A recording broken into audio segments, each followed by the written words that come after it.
कहानी है रामपुर गांव की, जहां के मर्द महिलाओं को हमेशा नीचा दिखाने की कोशिश में रहते।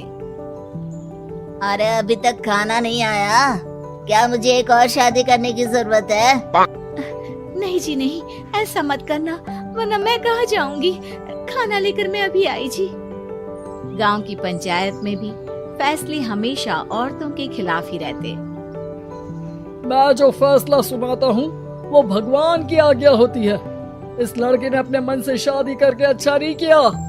लड़के को घर भेज दो और इसकी शादी इसकी जाति की किसी लड़के से करवा दो, लेकिन ये लड़के, इसे तो गांव के बाहर निकाल दो। नहीं नहीं जमींदार साहब, ये क्या बोल रहे हैं? ऐसा नहीं हो सकता। मेरी बेटी मासूम है, इसे अच्छे बुरे की समझ नहीं है। अरे कहाँ जाएगी ये बेचारी? कहाँ जाएगी? इतनी चिंता है तो पूरे परिवार का गांव निकाला कर देते हैं। बेचारे पूरे बसे बसाए परिवार को गांव छोड़ना पड़ता है। चाहे जो हो, अगर बेटियों को कंट्रोल नहीं कर सकते तो गांव में रहने का कोई मतलब नहीं है। यहाँ औरतों को दब कर रहना होगा। कोई भी अपने हिसाब से कुछ नहीं कर सकता, सब ईश्वर की मर्जी से ही होगा। तभी गांव का एक आदमी दौड़ा दौड़ा आता है। सरपंच साहब, जमींदार साहब, वो कालिया है ना, उसकी बेटी पढ़ने के लिए शहर जा रही है। अच्छा, ये कब हो गया? और कालिया की हिम्मत कैसे हो गई ऐसा करने की? लेकर आओ उसे और उसकी बेटी को। बस फिर क्या था, हाजिर हो जाते हैं कालिया और उसकी बेटी सरपंच के सामने। और कालिया, ये क्या सुनने में आ रहा है? बेटी को इंजीनियर बना रहा है तू? और ये बता, गांव में तो स्कूल नहीं है, फिर कहां से इतनी क्लास पास कर गई तेरी बेटी? राधा, जो कि कालिया की बेटी है, उसे लगता है कि सरपंच उसकी तारीफ कर रहे हैं। सरपंच जी, मैंने ऑनलाइन पढ़ाई की है, डिस्टेंस लर्निंग से। सभी में मैंने अच्छे नंबर पाए हैं, जिसे देखते हुए शहर की इंजीनियरिंग कॉलेज में मुझे स्कॉलरशिप मिली है। वाह जी वाह, क्या होती है ये? पहले तो ये बताओ, फिर आगे की बात करते हैं। पूरा गांव राधा की बात सुन रहा था और राधा बोलती जा रही थी। तो ऐसे मैं फ्री में एक अच्छी शिक्षा लेकर गांव में जो कुछ परेशानियां हैं, जैसे बिजली, पानी और इंटरनेट जैसी समस्याओं के लिए काम करूंगी। मैं गांव को शहर से जोड़ने के लिए पुल का निर्माण करवाने का प्रस्ताव रखूंगी। मुझे पूरी उम्मीद है कि जल्द ही हमारा गांव भी तरक्की की राह पर चल पड़ेगा। राधा की बात सुनकर सारे गांव वाले ताली बजाने लगते हैं। सरपंच को समझ नहीं आता कि वो क्या करे। चुप रह नादान लड़की, गांव के खिलाफ जाने के लिए तुझे गांव से बेदखल कर दिया जाएगा, वो भी पूरे परिवार के साथ। और हाँ, अगर ठीक से गांव में रहना चाहती है तो ये पढ़ाई लिखाई छोड़ दे। हम तेरे लिए गांव का कोई होनहार लड़का देखेंगे। तभी गांव का एक आदमी बोल पड़ता है।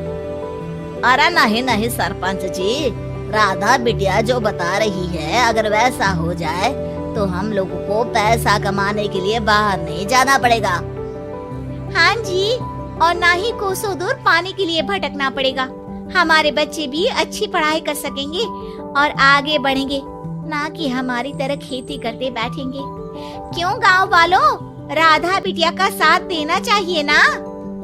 सरपंच देखता है कि गांव राधा के साथ है तो वो चुप हो जाता है। वो घर आकर अपने सलाहकार से बात करता है, जो बहुत ही चालाक किस्म का इंसान होता है।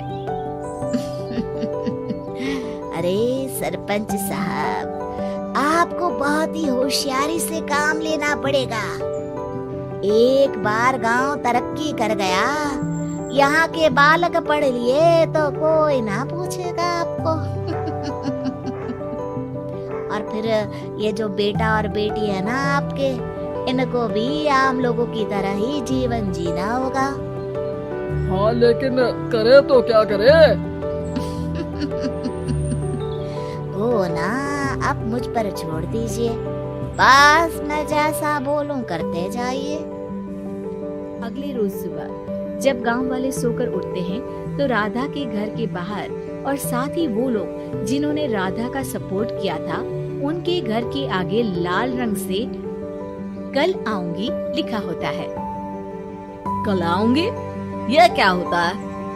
अरे यह तो खून से लिखा है, लगता है कोई भूत प्रेत या चुड़ैल का साया है। चलो सरपंच जी के पास चलते हैं। सभी सरपंच के पास जाकर उसे सारी बात बताते हैं। अरे ये तो बड़ी मुश्किल की बात है। चलो मैं एक बाबा को जानता हूँ, उन्हें बुला लेता हूँ।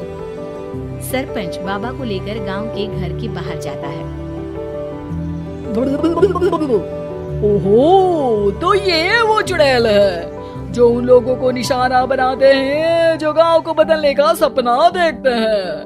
वो गांव को ऐसे ही संपन्न देखना चाहती है, वो नहीं चाहती कि कोई बाहरी यहाँ का कायाकल्प करे।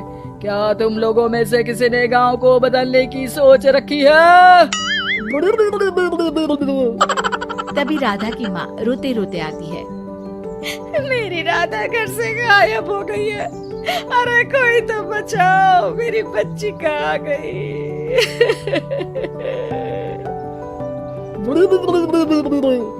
ले गई वो चुड़ैल, तेरी बच्ची को ले गई। अब वो उसे श्रापित करके छोड़ेगी, उस पर चुड़ैल का साया हो जाएगा। तभी बुरी सी हालत में राधा भी वहाँ आ जाती है। उसके बाल चुड़ैल की तरफ फैले होते हैं और कपड़ों में खून लगा होता है। सभी राधा को देखकर डर जाते हैं। माँ, पता नहीं मुझे कौन उठा कर ले गया था। अरे दूर हो जा चुड़ैल, अब हम लोग इस गांव में नहीं रुकेंगे। अरे कैसे बातें कर रहे हैं आप? कल तो आप मेरे भरोसे गांव का हुलिया बदलने, अपने बच्चों को पढ़ाने और तरक्की उन्नति की बात कर रहे थे, तो आज क्या हो गया आपको? ये फिर तुम लोगों को बहकाएगी। ये चुड़ैल गांव में आ चुकी है, ऐसे ही ये तुम्हारे घर के बच्चों को भी ले जाएगी। गांव वाले राधा को गांव से बाहर निकाल देते हैं। उसके माँ बाप रोते रहते हैं, लेकिन गांव वाले नहीं मानते। मैं भी अपनी बहन के साथ गांव के बाहर रहूंगा, लेकिन वो पढ़ाई नहीं छोड़ेगी। वहीं सरपंच के घर पर सलाहकार कहता है। देखा, सांप भी मर गया और लाठी भी नहीं टूटी। लेकिन अगले ही दिन सरपंच के घर के बाहर भी वही शब्द लिखे होते हैं और फिर सरपंच की बीवी कहती है, हमारी बेटी को किसी ने अगवा कर लिया है। तभी राधा का भाई वहाँ आ जाता है। अरे गांव वालों, मैंने सरपंच जी की बेटी को देखा था। वो चुड़ैल उसे उठाकर ले जा रही थी। अरे क्या मजाक कर रहे हो? नहीं नहीं सरपंच जी, आप नहीं जानते। वो चुड़ैल अब आपकी बेटी में आ जाएगी, जैसे राधा के अंदर आ गई थी। तभी सरपंच की बेटी वैसी ही हालत में वहाँ आती है जैसे राधा आई थी। पापा, पता नहीं कैसे मैं गायब हो गई थी। चुड़ैल, इसके अंदर भी चुड़ैल का साया है, मारो इसे। अरे नहीं नहीं, इसे भी राधा के पास गांव के बाहर ही भेज दो। अरे चुप रहो, मेरी बेटी कहीं नहीं जाएगी और चुड़ैल वुड़ैल कुछ नहीं होता है। अरे कैसे बात कर रहे हो सरपंच जी?